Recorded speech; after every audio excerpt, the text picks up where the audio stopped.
Bonjour et merci de nous retrouver pour La Foi prise au mot, votre rendez-vous de réflexion chrétienne.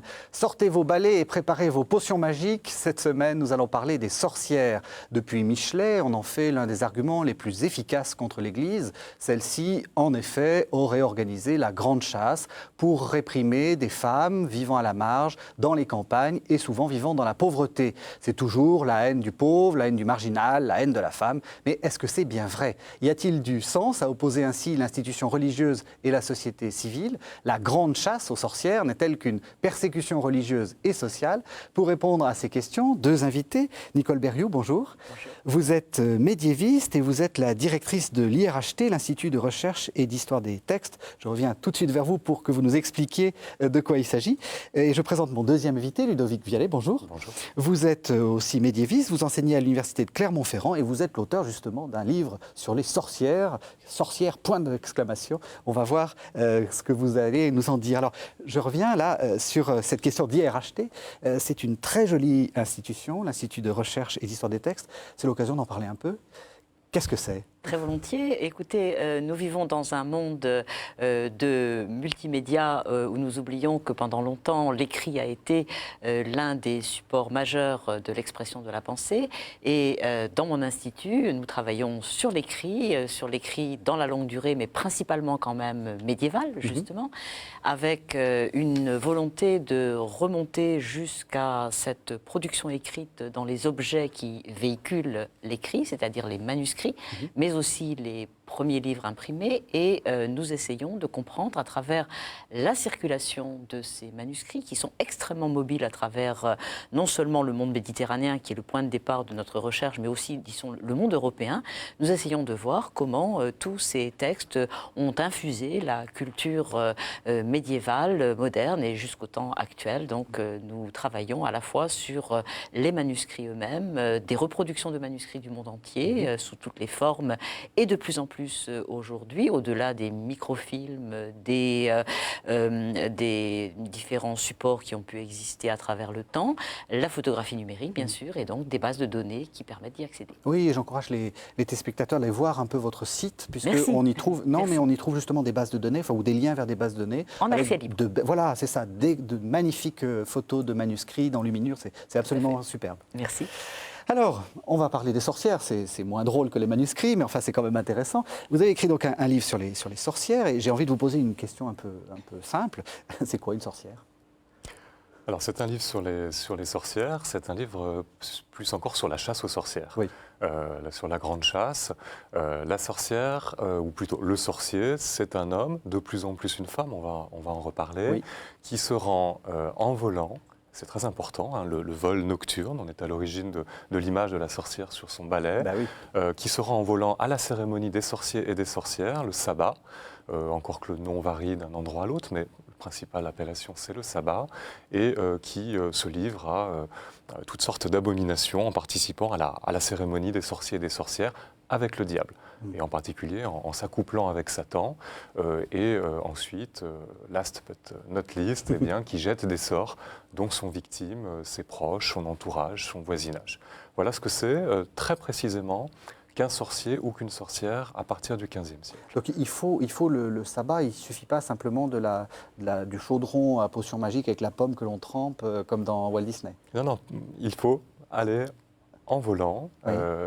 Alors là encore une fois, c'est un archétype tel qu'on peut le rencontrer dans les témoignages, les traités, un certain nombre de sources.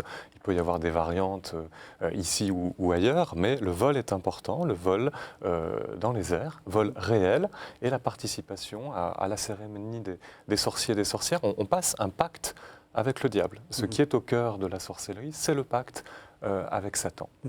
Alors vous avez dit 15e siècle, vous êtes médiéviste. J'avais moi dans mon idée que c'était quelque chose de parfaitement médiéval et même de médiéval ancien, enfin, parce que le Moyen-Âge, vous le savez, c'est un siècle barbare, enfin c'est une série de siècles barbares, obscurs, etc. Pas du tout. Non, pas du tout, à partir du moment où nous partons de la définition de Ludovic, qui dit bien que la sorcière suppose le vol vers un lieu dans lequel vont se produire des abominations. Des abominations, il s'en produit tout le temps, et donc on en trouvera dans toute dans toute la période millénaire médiévale. En revanche, le vol sur le balai pour se rendre au sabbat, alors ça, par contre, ça apparaît très clairement comme une idée folle, une fausse croyance qui est dénoncée par l'Église pour dire que ça n'a aucune réalité. Donc, si nous partons effectivement de ce stéréotype dans lequel on dit la sorcière est avant tout celle qui quitte son univers pour aller dans ce lieu et y produire des choses abominables, nous sortons de ce qu'on peut appeler le Moyen-Âge. En tout cas, il y a vraiment des positions tout à fait fermement opposées à la réalité de ce vol et de ce sabbat, et qui sont dans les textes ecclésiastiques. Oui, c'est très intéressant parce qu'on a quand même aussi dans l'imagerie l'idée que ça fait partie du complot de l'Église contre, je l'ai dit en lancement, hein, contre les femmes, les marginaux, etc. L'Église est très réticente, en fait. Mais tout le reste, par contre, on pourrait très bien le retrouver, c'est-à-dire des femmes qui ont la capacité du maléfice, dont on va se méfier, également des choses extraordinaires qui peuvent se produire et qui sont effectivement des gens qui se déplacent dans les airs. Oui. Ça peut exister. Mais le rapprochement pour créer ce stéréotype dont le cœur est les femmes qui enfourchent leur balai pour aller au sabbat, ça c'est typiquement quelque chose qui émerge entre la fin du XIVe et le début du XVe siècle, c'est-à-dire, bien sûr, les périodes historiques valent ce qu'elles valent, mais on est déjà dans un temps de modernité, à beaucoup d'égards. Oui. Alors, on va se demander évidemment comment ça commence, mais déjà, peut-être d'où on est allé piocher ces idées et de bal avec Satan et de ballet. Enfin, ou disons, de sorte de vol dans les airs. Il y a déjà des idées avant, on pioche dans des textes. Comment on fait pour inventer ça? Oui, l'Église du Moyen-Âge, et d'une façon générale, tous ceux qui traquent les hérésies, ont de toute façon un principe de raisonnement qui est, je dirais, de l'accumulation. Oui. Les mouvements hérétiques qu'on combat sont toujours une accumulation de toutes les abominations des hérésies antérieures, qu'elles soient réelles ou fantasmées. Et comme Nicole le disait, on peut assez facilement scruter à travers les siècles tel groupe condamné pour hérésie qui a profané l'hostie, a refusé le baptême, etc. Ce qui est nouveau, c'est la concentration, l'accumulation organisée en un système cohérent qui intervient à un moment donné. Avec le vol, avec l'inversion des rites liturgiques de l'Église catholique, et puis un certain nombre d'éléments que je qualifierais comme étant des éléments de tabou absolu. Meurtre d'enfants, cannibalisme d'enfants en particulier.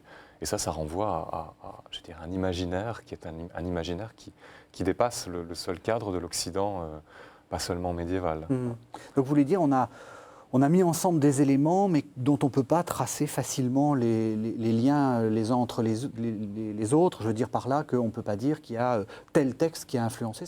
Ça naît comme ça. On peut arriver à tracer quelques généalogies. Oui. Alors, il y a ces tabous absolus que j'évoquais. Oui. Il y a aussi, c'est certain, un vieux fond de légendes germaniques, scandinaves, ou d'Europe centrale, tout dépend à quel espace on s'intéresse, dans lequel on a puisé un certain nombre de hordes de femmes qui volent. Oui. Ça, c'est des choses qu'on connaît dans le monde germanique, dans le monde scandinave. Après, il faut faire très attention, parce que certains s'y sont essayés. On peut aussi créer du lien, créer des filiations en allant piocher ici et là dans les fonds légendaires, et puis donner le sentiment, finalement, que tout ça est très cohérent et qu'on est dans une généalogie, une filiation généalogique. Oui. Je crois que les choses sont plus compliquées ou plus simples que ça. Oui. Mais il y a, c'est certain, un vieux fond pré-chrétien de légendes scandinaves, germaniques, dans lequel on a effectivement puisé. Oui. Et je dirais que si on se situe, par exemple, vers le XIIe siècle, émerge une très fameuse histoire qui est celle de Théophile et de son pacte avec le démon. Et en réalité, ce qui est très intéressant, c'est que cette histoire est racontée parce qu'elle donne l'occasion de montrer que ça n'est pas irréversible. Il a fait la chose la pire qui puisse exister parce qu'il souhaite finalement s'approprier le pouvoir, la dignité, la richesse, etc. Mais il y a toujours cette possibilité de se retourner, de changer de comportement. Et en l'espèce, là, on met en avant l'intercession de la Vierge qui va lui permettre de retrouver sa dignité humaine en déchirant en quelque sorte ce pacte écrit avec le diable. Et donc, il y a crime, naturellement, il a pactisé avec le démon, mais en même temps, ce n'est pas un crime irrémissible. Oui. Et la présence, justement, du culte à la Vierge permet d'évoquer tout ce retournement, et qui est au fond toute la thématique, conversion, pénitence, confession, etc.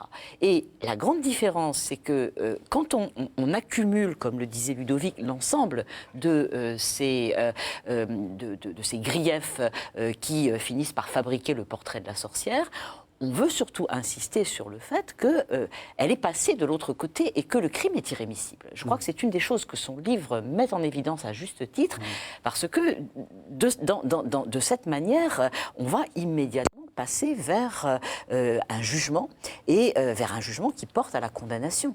Ce qui est tout à fait différent d'un repentir, d'un aveu et d'un retournement de comportement qui est plutôt le modèle dans lequel on se situe avec le pacte de Théophile. Vous voulez donc dire qu'au Moyen-Âge, cette ère barbare, etc., on était en fait beaucoup plus civilisé qu'à la fin, au moment de cette fameuse chasse aux sorcières, dans le sens et peut-être même beaucoup plus chrétien, dans le sens où le pardon est toujours possible. Voilà, je dirais qu'on est plus proche d'une fréquentation des textes évangéliques dans leur saveur propre, qui sont fondés, notamment le début des évangiles, sur l'importance de la métanoïa, du retournement intérieur, convertissez-vous, prédication de Jean-Baptiste, etc. Et on a vraiment cette réalité extrêmement forte qui existe et qui a été partagée dans beaucoup de sociétés qui ont touché au christianisme, qui ont été touchés par le message chrétien, qui est certes l'homme est le pire des êtres qu'on puisse imaginer, lui qui avait tout et qui perd tout parce que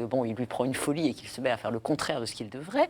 Donc l'homme est pécheur, il est fondamentalement tenté par tout ce qui est mauvais, mais il est rémissible. Tout ce qu'il fait peut être transformé par la grâce, par l'intervention de la Vierge, par tout ce que vous voulez, ou peu importe, mais en tout cas, l'orientation est celle-là. Ouais. Et c'est ça qui change tout. C'est quand même ce message qui est diffusé un peu partout et qui fait qu'on n'est pas dans la notion du crime irrémissible. Alors, qu'est-ce qui s'est passé au XVe siècle ? Je rajouterais que le pacte satanique reçoit la caution des intellectuels et qu'il est cadenassé intellectuellement. Thomas d'Aquin le définit, pacte explicite ou implicite, au moment où on met au point une démonologie savante, c'est-à-dire un discours sur le démon, comme on avait mis au point un discours sur Dieu, une théologie, sans simplifier les choses au XIIe siècle, un petit peu auparavant, 150 ans. Ouais, c'est ça. Et puis, on pourrait aussi dire qu'on voit apparaître ce qu'on peut déjà appeler une forme d'anthropologie, c'est-à-dire aussi un discours sur l'homme, sa fragilité, la profondeur et les fêlures entre lesquelles le diable peut s'immiscer pour entrer et puis posséder un individu. Donc il se passe quelque chose, notamment à la fin du XIIIe et au début du XIVe siècle, qui fait qu'on pense que le diable a plus de puissance, peut intervenir avec plus de liberté dans les sociétés humaines, sur l'homme. Le thomisme, donc la pensée de Thomas d'Aquin, cadenasse le pacte avec le diable, et ceci coïncide avec le développement d'un appareil répressif, et puis d'un appareil d'État également, avec le développement du politique, d'une machine à affirmer la majesté du prince. Ce qui est fascinant avec l'apparition du crime de sorcellerie, c'est que vous avez ces différents faisceaux qui convergent incontestablement et puis qui vont rencontrer un niveau beaucoup plus bas, beaucoup plus basique, celui des croyances populaires. Alors ça se fait au XVe siècle, ça se fait dans ce que vous appelez l'arc alpin, c'est-à-dire Savoie, Dauphiné, enfin... et alors, qu'est-ce qui se passe à ce moment-là ? Comment ça naît, cette chasse aux sorcières ? Alors on est dans les années 1420-1440, entre l'Italie du Nord, quelqu'un comme Bernardin de Sienne participe à la propagation de cette croyance lorsqu'il prêche en Lombardie dans les années 1420. Donc Bernardin de Sienne, c'est un franciscain. C'est un franciscain et prédicateur à succès du XVe siècle. Le foyer, c'est véritablement, je dirais, un espace qui va des actuelles Alpes du Sud, les Hautes-Alpes, versant français ou italien, jusqu'au sud de l'Allemagne, en passant par le monde suisse, les régions des lacs suisses, diocèse de Genève, de Lausanne, voilà, les Alpes du Nord, et puis les actuels départements des Hautes-Alpes, du côté italien ou du côté français. Qu'est-ce qui se passe? Des territoires sur lesquels on accentue l'effort pastoral parce qu'on traque des hérétiques, en particulier les fameux Vaudois qui se sont réfugiés dans ces vallées alpines avec la persécution qui s'est déclenchée fin XIIe et surtout au XIIIe siècle. Les Vaudois, ce sont les héritiers d'un marchand lyonnais, Pierre Valdès, qui ont fait le choix de la pauvreté, qui, à bien des égards, préfigure certaines expériences du protestantisme, un mouvement de réforme disciplinaire de l'Église. Donc on accentue la prédication, la pastorale, et puis et c'est peut-être un élément qui est encore plus déterminant, ce sont des terres sur lesquelles des pouvoirs rivalisent pour s'affirmer. Ce sont des terres, des territoires sur lesquels on est à la frontière entre le Royaume de France et l'Empire germanique, la Confédération helvétique, les cantons suisses qui commencent également à se structurer, le comté puis duché de Savoie, des puissances épiscopales également. C'est un territoire, c'est une mosaïque de pouvoir, et quand on veut affirmer son pouvoir, eh bien, on le fait en bonne partie par la justice. Et on va rivaliser, les pouvoirs vont rivaliser, et ceux qui en font les frais incontestablement, ce sont les fidèles, ce sont les simples villageois. Ce qui a été démontré par les travaux ces dernières années, notamment autour de Agostino Paravicini Baliani à l'Université de Lausanne, avec toute une série d'éditions de sources, montre bien comment véritablement des chasses se sont déclenchées par la rivalité entre des pouvoirs souvent locaux, seigneuriaux ou épiscopaux.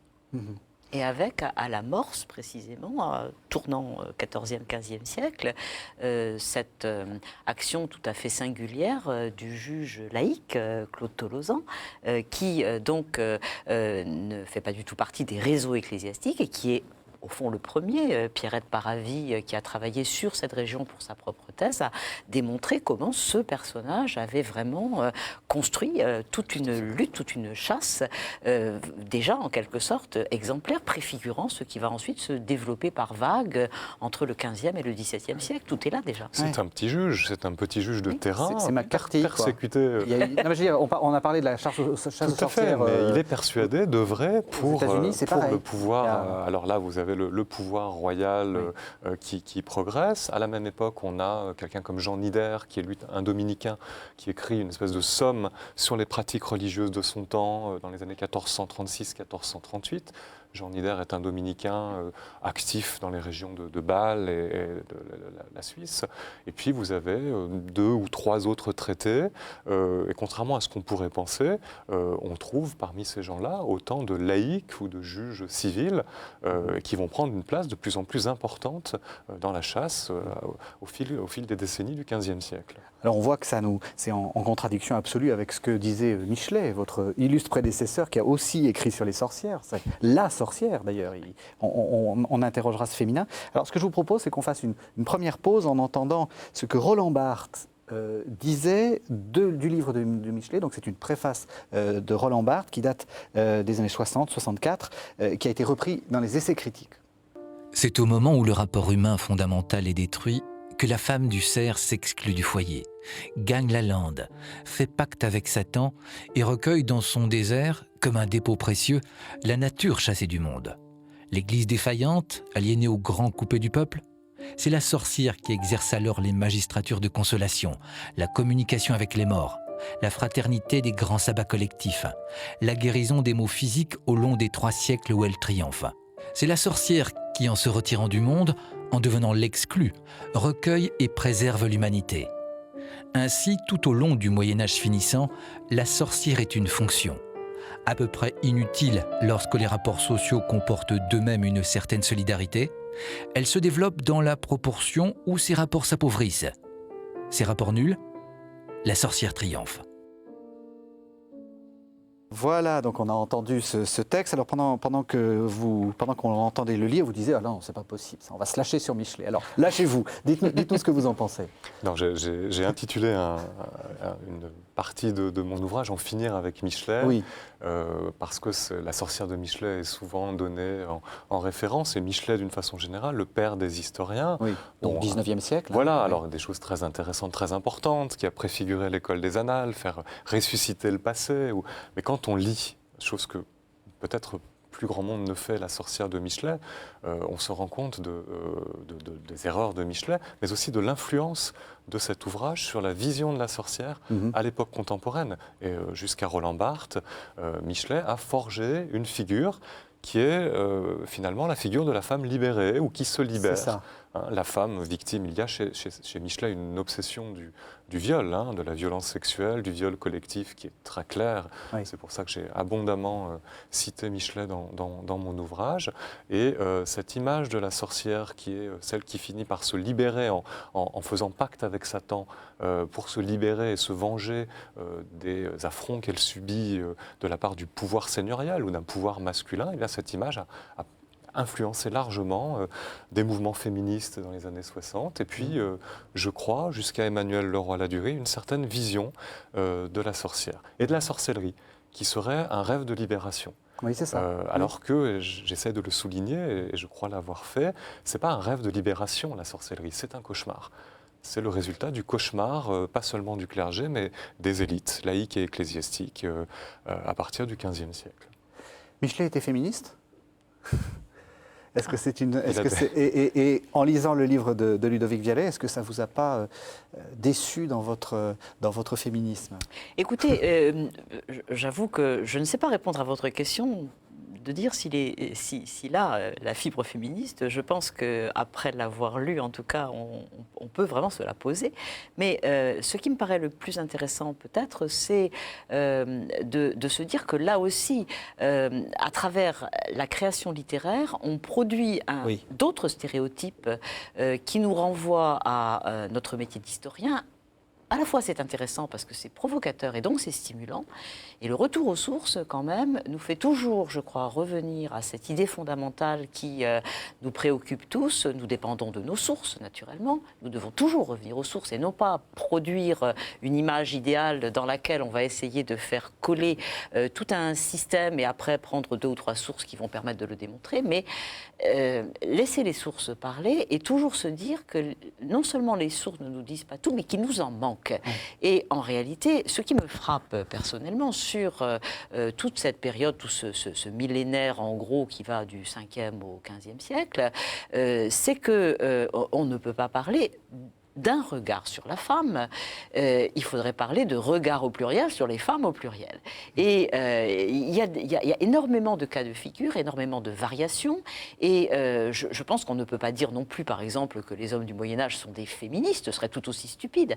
Mais je pense que quand on revient vers les sources, et c'est peut-être ce qui manque à ce niveau-là au travail de Michelet. Il est parti quand même sur une idée et il a fait coller les sources à cette idée. Et aujourd'hui, nous sommes en situation de revenir là-dessus. Quand on prend l'ensemble des sources, on se rend compte à quel point les regards sont complexes. Et on va avoir tout le champ des possibles. Et bien entendu, l'inquiétude à l'égard des femmes, bien entendu, la peur du pouvoir de la femme. Comme elle a le pouvoir sur la vie, elle a le pouvoir sur la mort. Toutes ces choses-là sont omniprésentes. Mais en même temps, il y a toute la situation inverse où la femme est la mère de l'homme, l'éducatrice de l'homme, celle par qui vont passer toute une série de traditions de toutes sortes. Et c'est quelqu'un qui, je dirais, plus elle est faible dans la société, puisque les structures sociales la fragilisent, point de vue du fonctionnement quotidien, et plus au regard de la religion, elle acquiert quelquefois une aura extraordinaire qu'on voit dans tout le discours sur la sainteté, la mystique, des femmes qui sont des prophètes, etc., à cette époque précisément où émerge le mythe de la sorcellerie. Donc on a toujours une société extrêmement complexe où toutes les choses se juxtaposent. Et en réalité, où il faut toujours que l'historien se dise, mais ce que je vois là, ce n'est jamais que la pointe de l'iceberg, et il me manque l'intégralité des sources. Mais l'idée était quand même intéressante, elle était jolie. Enfin, peut-être que c'est parce qu'on a trop voulu y croire que ça a si bien marché, mais il n'y a pas dans ce que vous avez pu constater, des cas de femmes qui ont voulu se libérer en partant à la marge, dans la forêt, etc. Ouais, pour qu'on ne m'accuse pas de mauvais procès Non, non, avec non, non, Michelet, bien sûr que non. il y avait des sources. Dès le 19e siècle, Oui. on sait quand même utiliser des sources. Alors je sais bien, ce sont les temps de la mise au point de la genèse d'une histoire scientifique, mais les sources, elles existent. Il y a des centaines, sinon des milliers de documents d'archives, des procès. Je crois vraiment que Michelet forge quelque chose, qui est une image idéologique, qui au XXe siècle correspond aussi à un schéma qui nous paraît assez facile finalement, et qui doit véritablement être inversé. Alors après, à toutes les époques, on pourra trouver des individus qui vont se rassembler à la marge pour se livrer à toutes sortes de manifestations, d'inversion, ou essayer de gagner en liberté dans la marge ce qu'ils n'ont pas dans la norme. Mais c'est pas véritablement quelque chose d'acceptable pour expliquer un phénomène qui a eu une très grande ampleur, véritablement. On voit bien au XVe siècle comment, au moment du début du phénomène, dans les années 1430-1450, on est à peu près encore, dans les procès de sorcellerie, à une répartition équitable, 50-50 entre hommes et femmes. Et en quelques décennies, on passe à une proportion qui est de 2/3, voire des 3/4 de femmes. C'est-à-dire qu'on assiste à une féminisation du crime de sorcellerie. Ce qui en dit long, c'est certain, sur la méfiance de l'Église et des élites d'une façon générale, par rapport à certaines femmes. Alors, c'est dans le certaines femmes que réside le problème, parce que dans ce certaines femmes, on va avoir effectivement des femmes qui sont... peut-être 100 ou 200 ans auparavant, on aurait considéré comme des saintes vivantes, des femmes qui connaissent des phénomènes physiques de la vie spirituelle, des extases, des transes, des stigmatisations. Là, il est très clair qu'on a de plus en plus considéré avec méfiance des femmes qui, au XIIIe siècle, étaient avant tout des béguines ou des mystiques, et qu'au XVe siècle, on considère avec beaucoup plus de méfiance. Mais il y a aussi, alors je fais le geste, vous voyez, de la main, dans les sociétés villageoises en particulier, des femmes qui sont des guérisseuses, des sages-femmes, des femmes détentrices d'un savoir transmis de mère en fille, qui vont être en première ligne dans les accusations. Donc il y a des femmes, mais une méfiance, c'est certain, par rapport à la fragilité de la femme, qui est plus susceptible que l'homme de céder. C'est une des quelques choses importantes que Michelet peut-être a senti, qui est plus fragile que l'homme dans les croyances pour céder aux tentatives du démon. Et peut-être... en rebondissant aussi sur un des points que tu viens de souligner, cette importance du regard porté sur les femmes des campagnes. Parce qu'il y a certes, dans certains cas, des chasses aux sorcières en milieu urbain, dont la très fameuse Vaudrie d'Arras, qui est extrêmement difficile à expliquer dans tous ses détails, mais dont nous savons au moins que c'est un phénomène urbain, et lié d'ailleurs aussi à la cour des ducs de Bourgogne. Quelques situations aussi sur lesquelles il faut s'arrêter, qui concernent des villes épiscopales d'Allemagne. Mais globalement, si l'on regarde l'ensemble du phénomène... C'est plutôt campagnard. C'est plutôt campagnard. Oui. Et c'est lié, là aussi, donc ce sont des stéréotypes qui se mettent en place à un moment où probablement la diversification des modes de vie entre la ville et la campagne s'accentue, et surtout le regard qui est porté par les intellectuels sur ce monde rural tend à simplifier et à exclure en même temps tous ces gens qui paraissent portés vers des formes de pratiques qui sont condamnables au fond par la raison.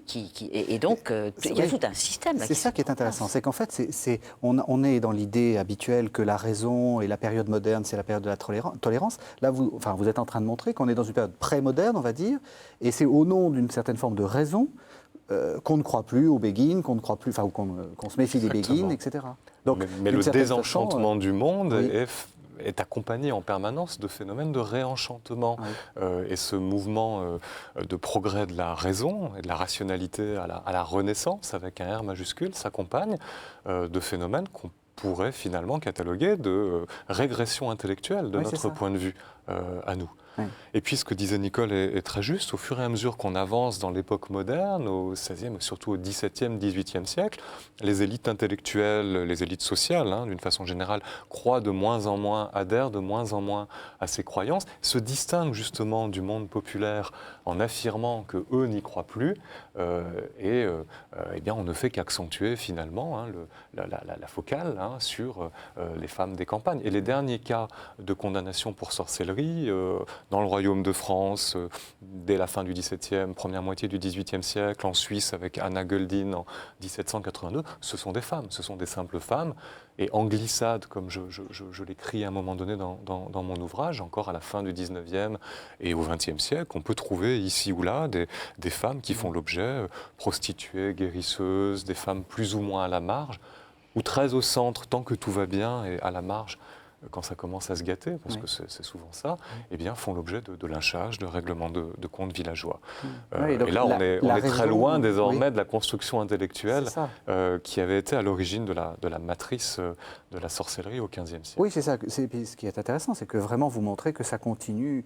C'est pas simplement le XVe, mais c'est le XVIe et le XVIIe. Et donc, les Lumières, si tolérantes, sont parfaitement intolérantes en réalité là-dessus. Enfin, ou disons, le progrès de la raison est aussi accompagné d'une sorte d'intolérance. Il y a toujours eu des sceptiques, mais quelqu'un comme Jean Bodin, qui est une référence en matière d'histoire du droit, juriste du XVIe siècle, adhère totalement au vol, à la sorcellerie. On voit des gens à la même époque qui sont dans des positionnements radicalement différents. L'inverse aussi existe, parce qu'on a effectivement le développement de tout un scepticisme à l'égard de... Et à travers les actes des procès, on le voit, c'est considéré comme des affirmations totalement dénuées de toute possibilité de croyance. C'est irréaliste, c'est hors du rationnel, et donc... dans les procédures de justice, on aura aussi au XVIIe et au XVIIIe des refus d'accepter l'ensemble du système tel qu'il est mis en place et de faire un tri et de dire non, ça c'est pas possible. Et intervient aussi là-dedans probablement, me semble-t-il, si j'ai bien suivi ce que Ludovic a écrit, tout ce problème de l'influence de la torture. De se demander jusqu'à quel point les aveux tels qu'on les enregistre, puisqu'ils sont indispensables à la définition du crime, est-ce que ces aveux ont du sens et de la valeur s'ils ont été obtenus sous la torture? Alors c'est très intéressant parce que vous allez vous m'aider à faire ma transition. On va entendre un deuxième texte que vous avez traduit, que vous avez... moi je ne connaissais absolument pas, c'est en fait un sorcier, pour une fois. Il s'appelle Johannes Junius, il est bourgmestre de Bamberg, donc il était quand même plutôt en vue, et il écrit à sa fille en 1628, et justement, il explique le procès, et ce que vous disiez est juste, ce n'est pas du tout un rêve de liberté, c'est un cauchemar. Ah, c'est un cauchemar, oui. Maintenant, ma chère fille, tu comprends dans quel danger je me suis trouvé, et me trouve encore. Je devais dire que je suis un sorcier, et je ne le suis pas. Je devais d'abord renier Dieu. Je ne l'avais pas fait auparavant. J'ai beaucoup lutté jour et nuit avec moi-même. Finalement, l'inspiration m'est venue en prière, dans la nuit. Je devais cesser de me tourmenter. Puisque je ne pouvais avoir de prêtre avec lequel m'entretenir, je devais imaginer quelque chose et simplement le dire. Ce serait mieux si je le disais seulement avec la bouche et des mots, sans l'avoir fait réellement cependant. Je devais ensuite le confesser et laisser ceux qui me contraignaient à cela en assumer les conséquences. Ensuite, j'ai demandé le père prieur du couvent des prêcheurs, mais je n'ai pas pu l'obtenir. Et ce qui suit est ma déposition. Elle est toutefois complètement mensongère. Suis maintenant, cher enfant, ce que j'ai déclaré, grâce à quoi j'ai échappé au grand martyre et à la dure torture que je n'aurais pu supporter plus longtemps. Voilà, alors ça c'est un texte tout à fait extraordinaire parce qu'on voit d'une certaine façon le complot de l'intérieur, ou plutôt du côté de la victime. Il est gentiment euphémisant quand il dit qu'il a échappé au grand martyr et à la dure torture. Il a déjà été bien torturé et ça va pas marcher. Enfin, je veux dire, il fait des faux aveux, mais ça ne fonctionne pas. C'est un texte d'une étonnante modernité, Absolument. en tout cas par les échos qu'il peut avoir en nous. À Bamberg, on a construit le Malefizhaus, la maison des sorcières ou des maléfices, qui est, à ma connaissance, le premier centre d'interrogatoire et de torture spécifiquement consacré à la sorcellerie, en l'occurrence, mais sans doute le premier centre d'interrogatoire et de torture qu'on va d'ailleurs rapidement ensuite détruire. Johannes Junius est un notable, c'est absolument pas un marginal, qui se demande ce qu'il fait là, de quoi on l'accuse, et qui se rend compte en quelques jours, on est en juin-juillet 1628, qui se rend compte en quelques jours qu'il est tombé dans une espèce de machine à broyer, avec des gens qu'il connaît plus ou moins, qui veulent absolument lui faire avouer des choses abominables, lui faire donner des noms, et il va finir par craquer. Il a été torturé, et il va se dire que finalement, il faut qu'il arrête, il faut qu'il mette fin à ce cauchemar, et donc il va avouer. Il ne veut pas donner des noms, il veut juste avouer pour qu'on en finisse. Hein. Et il trouve le moyen d'écrire à sa fille en obtenant d'un de ses geôliers de quoi lui écrire. Et la lettre est une lettre d'au revoir, c'est une forme de confession. Il a voulu se confesser, on ne lui a pas accordé le droit de se confesser. Et puis il y a aussi, de façon absolument, je trouve extraordinaire, la façon dont il essaye de surmonter sa souffrance en comparant celle-ci au martyre du Christ et à la passion du Christ. Et là, on saisit toute la façon dont les fidèles, depuis la fin du Moyen-Âge, avaient pu intérioriser finalement la méditation sur la passion du Christ. Parce que justement, ça se passe comment un procès en sorcellerie? Comment ça fonctionne? On est accusé. Le principe de l'Inquisition, c'est qu'on ne sait pas de quoi on est accusé, même si on s'en rend compte très vite. Qui vous accuse? Pas d'avocat, encore qu'on peut trouver ici ou là. Il y a quelques cas, mais c'est extrêmement rare. Et puis l'usage de la question, parce que comment est-ce qu'on peut... Ce que vous appelez la question, c'est la torture. La question, c'est la torture. Comment est-ce qu'on peut prouver le pacte avec Satan? Eh bien, on n'a que deux moyens, hein, dans un monde qui ne sait pas encore bien faire la preuve et l'administration de la preuve. Soit on va faire avouer, c'est la confessio, et le mot est le même pour désigner les aveux sous la torture ou face au juge et ce que l'on avoue à son confesseur. Ou alors on va scruter le corps. On va scruter, on va chercher la marque du diable, phénomène qui se développe au XVe siècle, qui va surtout se multiplier au XVIe siècle. À partir du moment où, pensez au film de Costa Gavras, hein, l'aveu, ce qu'on a fait dans les régimes totalitaires des années 1930-1940, à partir du moment où l'aveu crée de la vérité, on peut faire avouer tout et n'importe quoi, et par l'absurde, ou quelque chose qui nous paraît absurde, créer de la vérité. Et c'est ce qui se passe avec Junius, et c'est ce qui s'est passé avec les purges staliniennes de la fin des années 30. C'est ce qui se passe encore probablement dans certains États, je pense à la Corée du Nord, enfin, ce genre d'État totalitaire. Mais en tout cas, c'est au cœur du fonctionnement du système totalitaire, créer de la vérité par l'aveu. Je dirais presque que les sociétés de la fin du Moyen-Âge et de la première modernité ont encore au moins une excuse, c'est qu'il y a de la croyance là-dedans. Et pas seulement du cynisme politique ou du dérèglement mental, ou de la pathologie mentale. C'est nouveau, ça, pour le Moyen-Âge? Eh bien, justement, je crois que sur ce plan, on peut mettre en avant l'émergence de ce mode de fonctionnement judiciaire au XIIIe siècle, lorsque se met en place la procédure d'inquisitio, qui a donné notre mot inquisition, par opposition à la procédure de l'accusation, qui suppose que pour qu'un procès ait lieu, quelqu'un dans la société vienne se plaindre, déclare qu'il se passe quelque chose d'inadmissible et que donc un processus se met en route qui va évaluer les faits et souvent d'ailleurs décider par arbitrage d'une solution pour remettre la paix sociale. Tandis qu'avec l'Inquisition, c'est un procès qui démarre par la volonté du juge qui pressant, qui pense savoir qu'il y a une difficulté et qui donc va rechercher des dénonciateurs et ensuite des preuves de ce qui est déjà dans sa tête une conviction préalable en quelque sorte. Mais évidemment, ça suppose une mise en route aussi qui ne se fait pas d'un coup, qui va se construire petit à petit. La question des marques sur le corps par rapport au diable est plus tardive, mais en revanche, l'interrogatoire où l'on sait où l'on va, tandis que la personne qui est interrogée, théoriquement, ne sait pas trop de quoi elle est accusée, ça c'est typique déjà des procès contre les hérétiques du XIIIe siècle, avec probablement aussi, puisque tout est complexe, et que justement Ludovic insistait sur cette présence de la croyance et donc de la référence au message chrétien, dans toute une partie de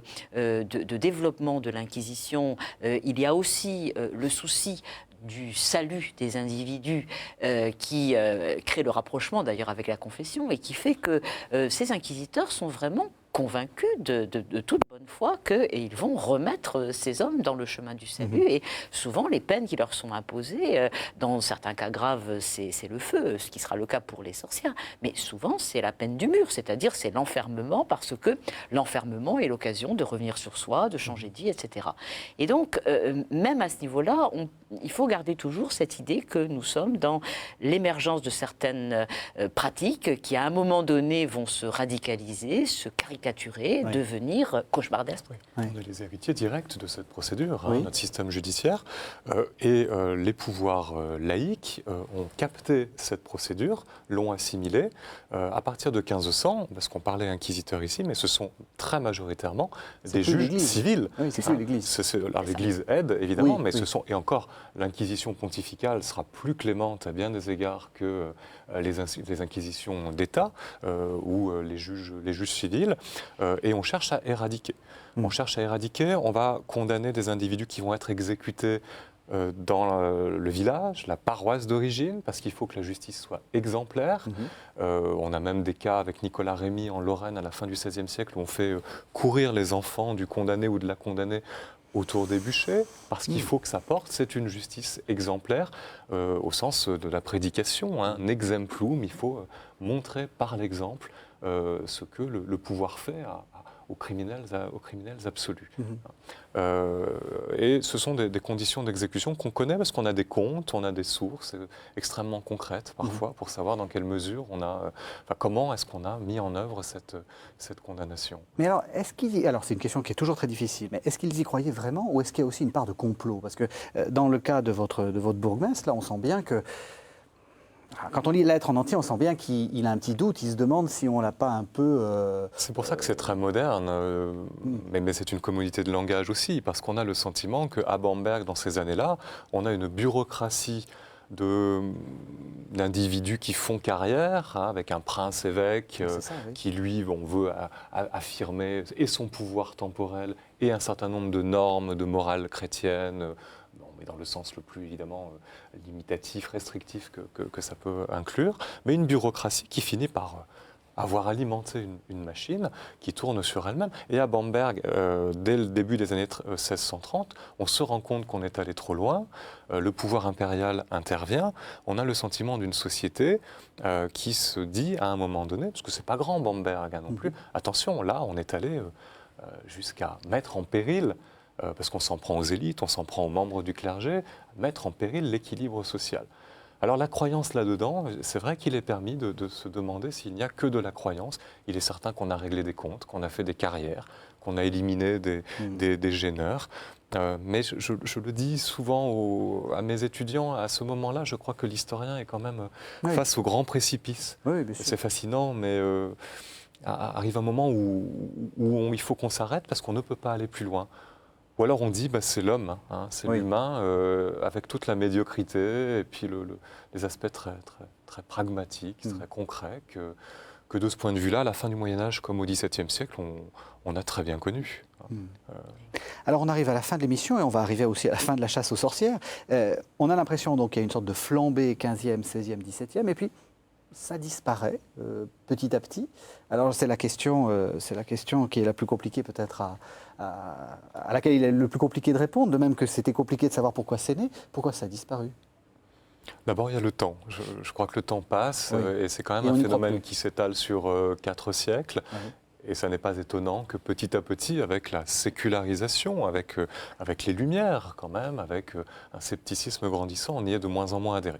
Il y a le rôle du pouvoir aussi.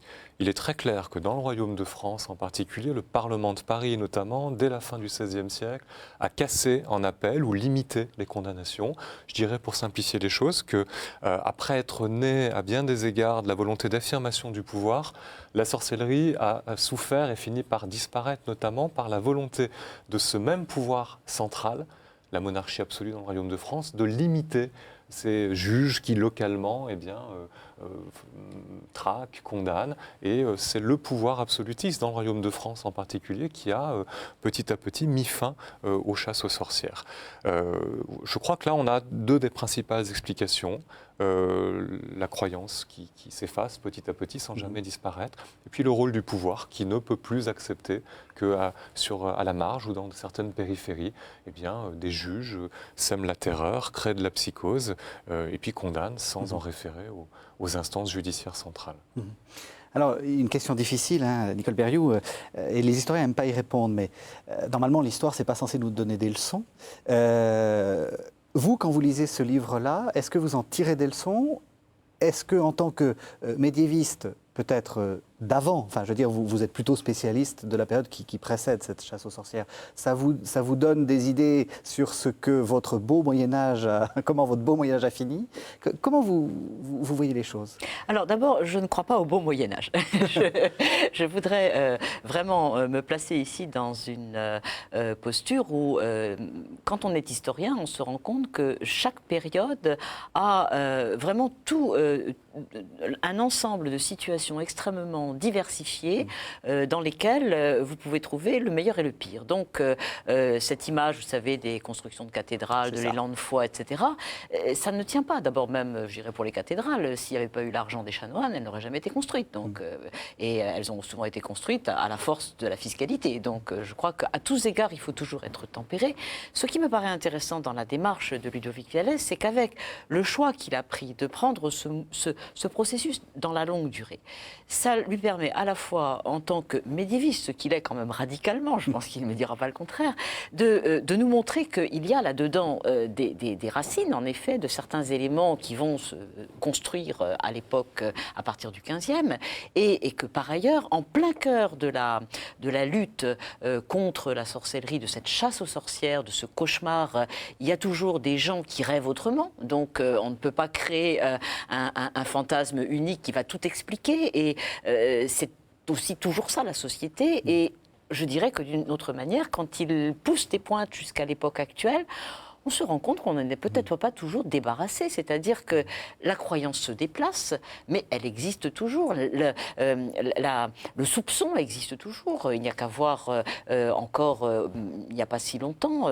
même dans des régions françaises, certaines régions rurales, dans la Creuse ou ailleurs, on avait toujours ce fantasme que certaines femmes avaient des pouvoirs. Certes, il n'y avait plus les procès, mais il restait quelque chose de tout ça. Quant à l'histoire de ces femmes dont on prétendait qu'elles avaient été prises dans des cabines d'essayage pour être envoyées comme prostituées dans d'autres pays du monde, ça nous montre à quel point la croyance se construit rapidement sur deux ou trois rumeurs, et donc on n'échappe jamais à tout ça. Ce qui fait que pour moi, c'est une leçon d'historien, c'est-à-dire que un homme qui se respecte ne peut pas regarder la société autour de lui sans faire de l'histoire. C'est ça qui me paraît important, c'est que oublier l'apport de cette recherche honnête sur les sources et sur la complexité qu'elle révèle, sur les lacunes qu'elle révèle aussi, c'est vraiment un beau métier, et j'espère que vous nous aurez aidés à en parler également aujourd'hui.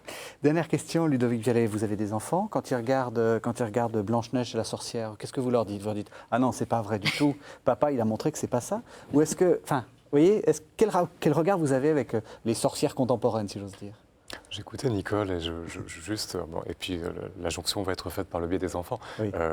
Le phénomène des enfants sorciers actuellement en Afrique, Oui, ça, en République, les ONG tirent la sonnette d'alarme. Oui, vous avez raison. Bien des parallèles peuvent être faits sur l'influence des prédicateurs néo-pentecôtistes, des églises néo-pentecôtistes qui dénoncent, qui font condamner, en invoquant le pouvoir du diable.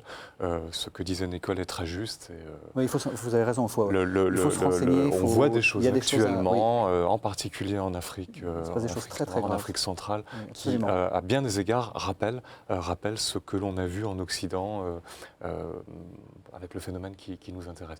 Quant à mes petits garçons, ils sont bien plus fascinés par le football et la Coupe du Monde qui arrive. Désenchantement. Vous savez, enfin, réenchantement. La sorcière ne fait plus peur. Oui. Pas seulement ma sorcière bien-aimée.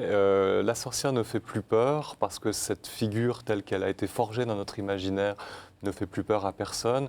The Blair Witch Project, il y a quelques années, film américain qui avait eu un certain succès, ne montre jamais d'ailleurs la sorcière. Je dirais d'ailleurs que j'ai mis dans cet ouvrage une enluminure, un petit dessin de la fin du XVe siècle qui montre une petite sorcière sur un balai. Et quand on regarde cette image colorée, très belle image de la fin du XVe siècle, on se dit mais c'est pas possible, qui a eu peur de ça à la fin du XVe siècle? Oui. Autre mystère, comment est-ce qu'on peut représenter une sorcière de cette façon-là à la fin du XVe siècle, alors que la psychose se répand, alors que le phénomène se répand? Oui. Et cette petite image qui montre une sorcière sur son balai fait plutôt sourire, et je mets ma main au feu, avec un très mauvais jeu de mots, que les enfants souriraient en regardant cette image. Tant mieux, tant mieux. La sorcière ne fait plus peur à grand monde. C'est sans doute l'aboutissement des strates superposées et de la cristallisation dans notre imaginaire collectif d'une figure de la sorcière. Merci. Alors, donc on va parler de votre livre, mais avant, je voudrais, Nicole Berrioux, que vous nous disiez deux mots d'un livre que vous venez de coordonner. Le pouvoir des mots au Moyen-Âge, c'est paru chez Brepols, et on n'est pas très loin de tout ça. Vous vous interrogez donc sur le pouvoir des mots. Oui, tout à fait, parce que, en réalité, je ne suis que pour une petite partie dans cette coordination. J'ai travaillé avec Irène Rosier, spécialiste de linguistique, et Jean-Patrice Boudet, qui lui travaille sur la magie au Moyen-Âge, et nous nous sommes retrouvés sur un questionnaire commun. Quelle est l'efficacité des paroles dans la société?